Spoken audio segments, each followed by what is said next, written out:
The arrival of the F-35 Alphas marks the U.S. Command's first operational tasking for the F-35 Alpha and builds on the Air Force 5th generation fighter's successful debut into the Indo-Asia Pacific. The 34th Aircraft Maintenance Unit and the 34th Fighter Squadron have been preparing for this type of situation. Every action that we've had as a unit up until this point has prepared us for a large mass deployment of our people, our equipment, and our aircraft.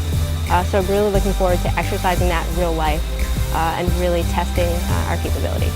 The F-35 has been praised for its unprecedented global precision attack capability against current and emerging threats. The goal here for us primarily is to integrate with both our sister services that are here at Kadena, other MDSs in the region, and then some exercise integration with JASDAF and ROCAF. This long-planned deployment is designed to demonstrate the continuing U.S. commitment to stability and security in the region. Reporting from Okinawa, Japan, I'm Lance Corporal Jonathan Pearson.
The F-35B Lightning II aircraft arrived at U.S. Central Command on MacDill Air Force Base, Florida, April 4th, in order to inform CENTCOM leadership on the capability and flexibility of the F-35B platform before it enters the CENTCOM area of responsibility.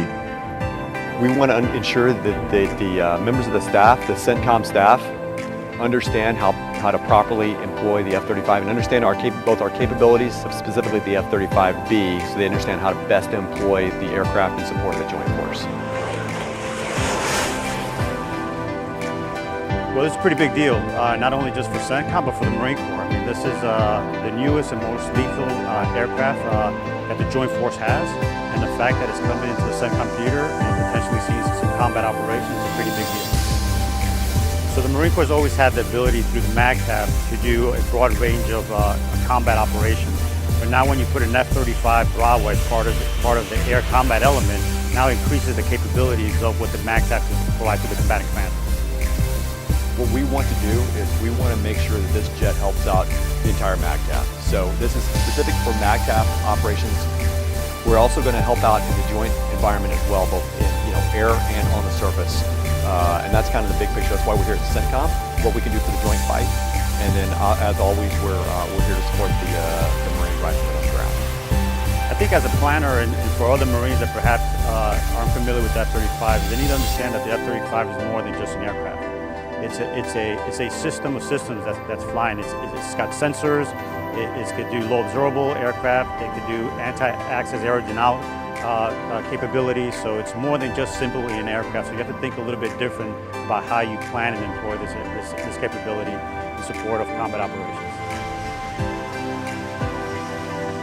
It's in the fleet now. It's deploying with the Muse, and it's out in the fleet, and it's only growing in numbers. So we're going to be there in higher numbers to support Marine